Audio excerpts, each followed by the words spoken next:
So let's just start by talking about what is compassionate leadership. But first, even, why are we going to talk about it today?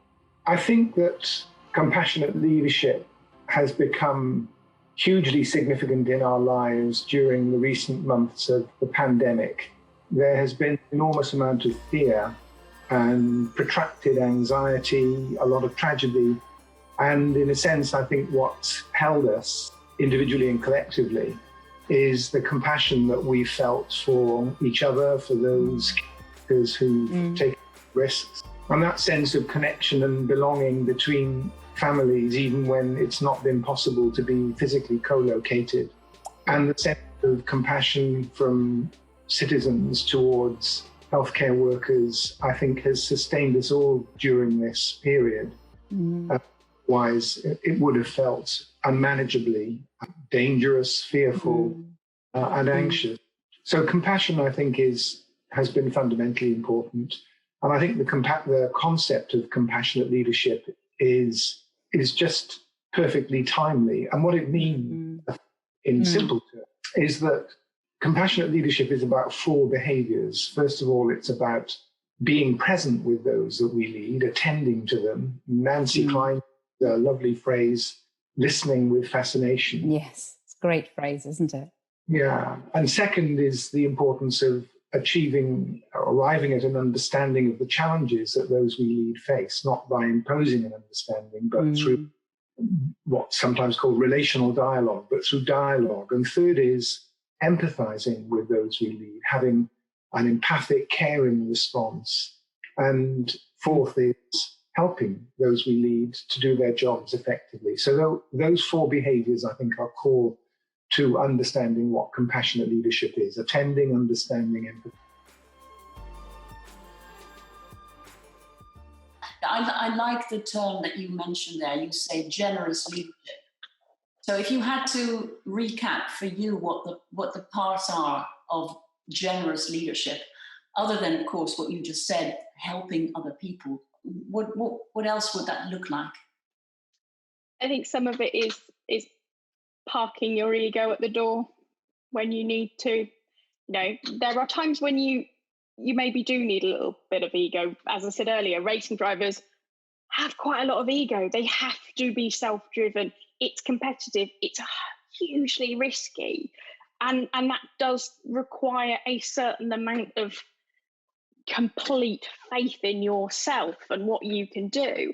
And it's the same now in the world of startups. You have to have an unshakable belief in yourself, and the negative connotation of that is ego. And actually, some of the best leaders I know have that deep inside, but that is not their overwhelming characteristic. They have flashes of that when they need it to push them through the hard times, but actually, particularly when they are working with teams, they are a servant leader. They are thinking about other people, and if you keep your people happy, you will get better results. So, and what we did is you encouraged us to fill in some online assessments, the IATs, the implicit association tests. And as I remember, you asked us to fill in, I think I did 3. I did 1 on gender, 1 on race, and 1 on job. I think it was still career. And anyway, just for the viewers, long story short, I filled in the tests, and then it gave me this a report at the end. And I phoned you up to say, Marsha, and you said, "Hi, Ian, what's the problem?" I said, it comes. The results tell me that I'm a racist, sexist, misogynistic guy who thinks everybody who hasn't done engineering is a complete idiot. And you laughed at me, okay? And but what was a learning for me in that? Because we've had many conversations since. Because it was implicit association, unconscious. But I took it pretty personally, if you remember. Yeah, you did, and it was interesting because I was a little bit surprised when you called me up. On the other hand, I was delighted because, you, without even realizing it, you were having a woke moment. Yeah, definitely. And by woke, I mean you had all of a sudden this test, which is nothing more than your you're sitting down and doing mental associations with one characteristic to another characteristic. So it doesn't really mean that you are a sexist or a racist or a misogynist, you know. It just means that there are certain associations that, you know, come to you when you see certain pairs. However, you had interpreted as that I must be this, and that. However, being able to take that and deconstruct it in terms of why would you even go there? Why would you even go there? And being able to then begin to think about, okay, so maybe if I do make these mental associations on this test, why would it not show up in my everyday behaviors? And we talked about this, right? Because you said to me, but Ian, if I'm not mistaken, you probably grew up in a mostly white community. Yes, you probably had many male role models, particularly in the field of engineering, which you studied. So it's not unusual, is it, based on your social upbringing, to have the potential for biases, but it doesn't make you necessarily act that way. And then you shared with me your experience when you took the test, because you had a pretty much of an aha moment on the racial bias that you had, right? Tell me about that. Yeah, I actually showed a moderate preference for white people. Yeah, for whites, and at first I was a little bit taken back until, you know, I sat back and again, you know, began to think about my own background, my own rearing, as we called it. And I grew up, as I mentioned, one of my identities is that of being an Army brat, which meant that, you know, unlike a lot of African Americans here in the United States who were growing up at the same time I was growing up, who came from very segregated backgrounds, I was in an integrated, very much integrated environment. And by integrated, I'm talking about there were a diversity of people in my environment. However, it wasn't so diverse that I did not know that I was an African American, because, you know, it didn't matter if you were African American or Asian. And of course, I don't think that, you know, we even saw any people of indigenous background. If we did not know it. But we recognized that we were in the minority. Yeah. We were in the minority. But I still, you know, was growing up in a much more diverse environment than a lot of individuals at the time that I was growing up were growing up in. And even today, to be quite honest with you, we would think that, okay, in the 21st century, that this has changed. It really hasn't. We happen to be, and you've visited us here in Virginia, where we live right outside of Washington, D.C. We're the only Black family on our street. We're the only Black family in our neighborhood. And so this whole notion of diversity, it's one of these things that is aspirational in a lot of cases. Maybe we're in post for the first time. It's a tough call to get people to come along with an idea that you've got, or to make changes to some of the things that you feel need to be made. So Rick's going to try and help us through the minefield. So Rick, can you just sort of kick off, first of all, by these two things, support and resistance? What's that about? Okay, good. Actually, let me start the way that I often start presentations. And Britt, if I can use you as my guinea pig, I would appreciate that. Okay, you don't have to do a thing, but just I want you to imagine that we work together and I report to Britt, let's say, and I've got this.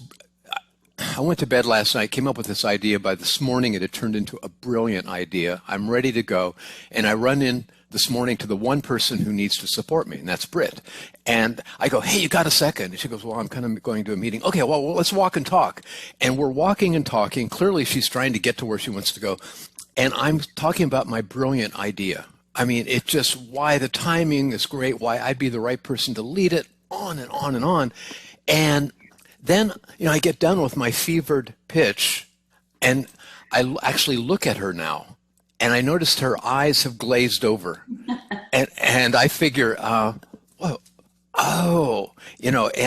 she didn't understand. I'm going to explain it again. So now I go back and I start explaining again. But what happens, I'm making matters worse. So what's happened in those few moments is I've created the resistance. She wasn't resistant to me beforehand.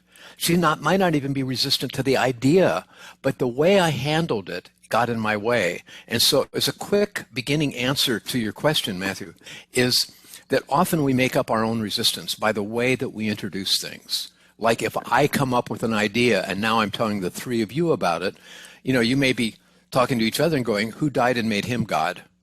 Or where did that come from? That sort of thing. What I find is one of the things that really distinguishes a lot of good leaders in organizations. I mean, there's people who can really build support for their ideas from those who aren't so consistently good, is how well they're able to really deal with that, what seems intangible, that notion of support and resistance, and just sort of either have a conscious knowledge of what to do or just an intuitive sense of how to deal with other people. So a better leader would not do what I did with Britt. They would catch that she was busy. Yeah. They would catch that my own excitement was getting in my way. That they might say, sounds like you're busy right now. Look, I'm really excited. Is there any chance that we could grab a cup of coffee later?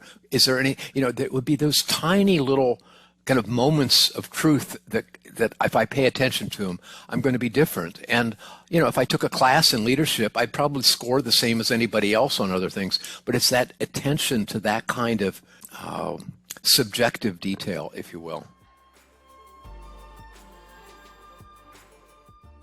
So here you are as an eminent primatologist. You've spent your life studying primates. But if you were providing some advice to maybe some of the young human leaders just starting their careers, based on what you know about the primate world, what might be your sort of tips for success? Well, I would tell them to ignore all these books that exist about alpha males, because I've seen some of these books in the business world, and it's always about who gets to beat up everybody and remind them every day that you are a winner and not a loser, and who gets the girls. And so that's basically their picture of the alpha male. Ignore those books because they have it completely wrong. They have a very narrow view.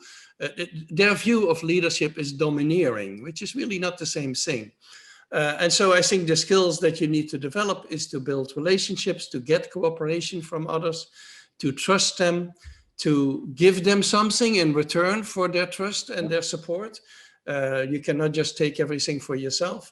And so generosity needs to be part of your modus operandi, because otherwise you're not going to get to a leadership position. And, one of the things about, at least in the let's say the tome of adaptive leadership, is making sure that you're creating for that resilience, that a sanctuary for yourself, right? Yeah. A relationship or a set of practices that allow you to renew. Personal renewal, especially now, is so critical for then being able to meet the next challenge or the next excitement, and enjoying now for now. Not, I think a lot of people feel like, okay, when the pandemic's over, then I'll enjoy my life again. But we can really enjoy it now too, right? There's the human relationships are still moving forward and happening every day. Jeneva, as always, it's great to chat to you. Thank you so much. Thanks, Matthew. Always good to see you. Take care. We'll just have to keep going with this. Whether pandemic or no pandemic, we're just going to have to go for it.